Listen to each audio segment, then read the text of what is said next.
मेरे प्यारे दोस्तों, भाइयों और बहनों, आप सबका राधा कृष्ण भक्ति ज्ञान चैनल में स्वागत है। आज मैं आप सबको शिव महापुराण की कथा सुनाने जा रही हूँ, जो कि बड़ी अच्छी और बड़ी रोचक है, जिसकी कथा सुनने से भगवान भोलेनाथ बड़े ही प्रसन्न होते हैं। तो बोलिए विघ्नहर्ता गणेश भगवान की जय, उमापति महादेव की जय। चलिए दोस्तों, आप सबको आगे की कथा सुनाती हूँ। ब्रह्मा जी कहते हैं, तब माता पार्वती ने अपने माता पिता से किसी प्रकार आज्ञा प्राप्त कर भगवती पार्वती तपस्या में संलग्न हो गई और पंचाक्षर मंत्र के जप में रत होकर तप करती हुई वे भगवान शंकर का ध्यान करने लगी।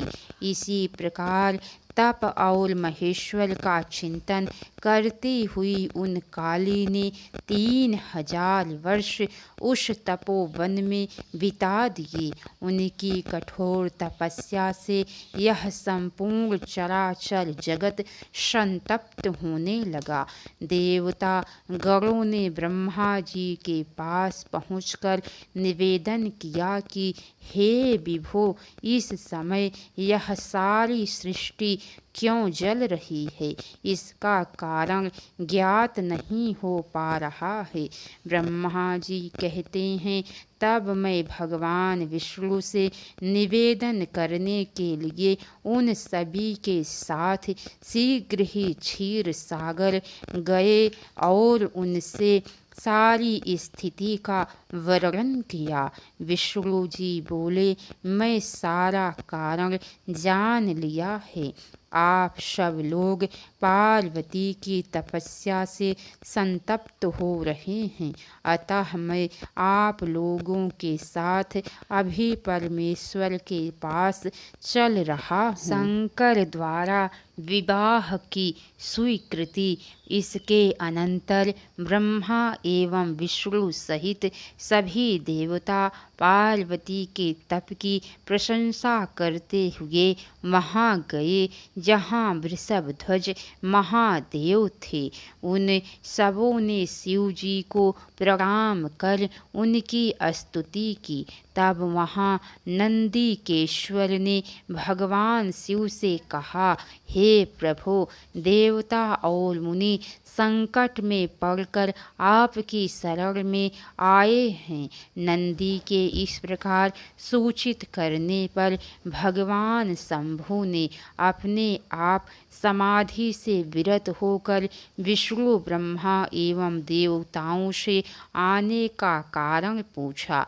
भगवान विष्णु ने कहा, शंभो, तारकासुर ने देवताओं को महान कष्ट प्रदान किया है।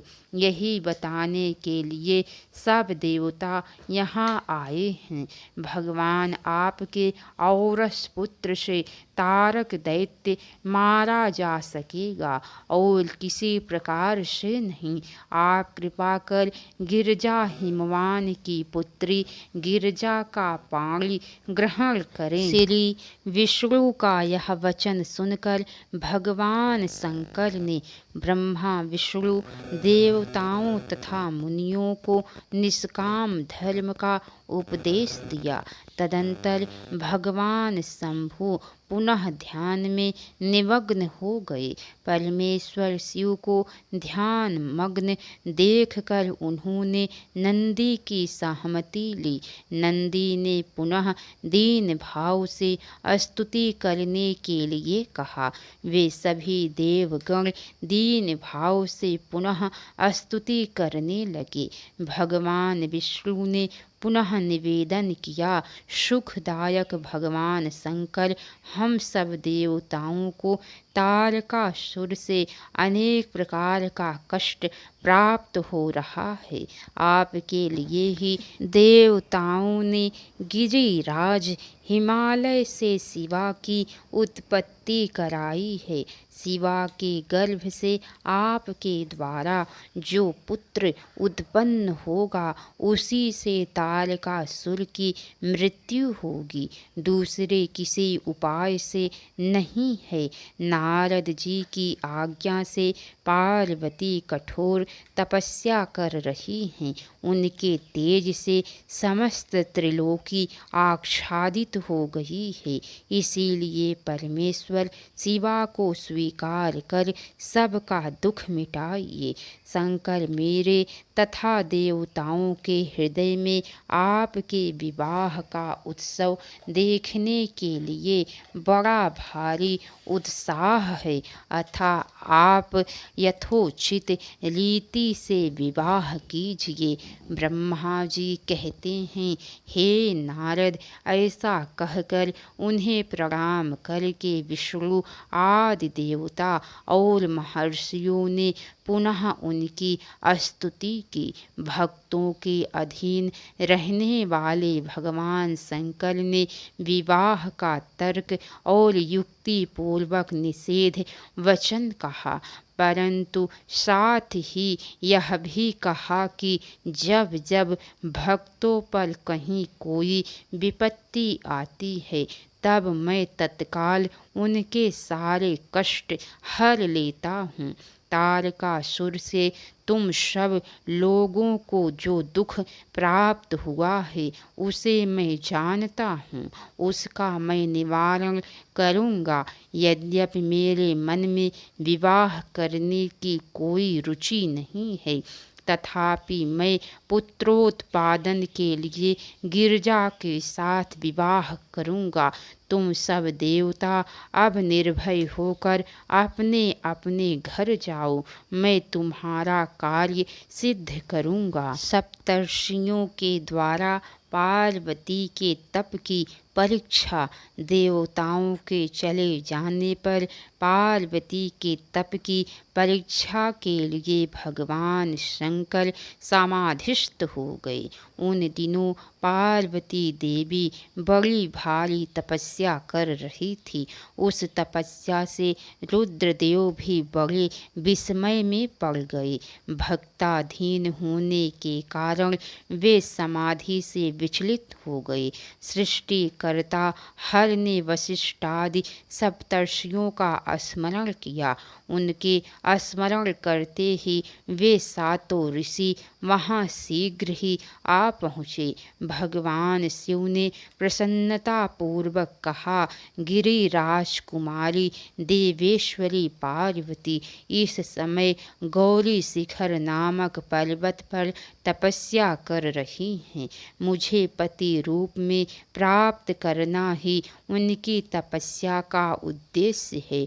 मुनीश्वरों, तुम लोग मेरी आज्ञा से वहाँ जाओ और उनकी दृढ़ता की परीक्षा करो। भगवान शंकर की यह आज्ञा पाकर वे सातों ऋषि तुरंत ही उस स्थान पर आ पहुँचे जहाँ पार्वती तपस्या कर रही थी। सप्तर्षियों के द्वारा तपस्या का कारण पूछने पर पार्वती ने संकोच पूर्वक बताया कि वे भगवान सदाशिव को पति रूप में चाहती हैं। नारद जी के आज्ञा अनुसार वे उन्हें प्राप्त करने के लिए कठोर तप कर रही हैं। नारद जी का नाम सुनकर वे सप्तर्षि छल पूर्वक मिथ्या वचन कहने लगे।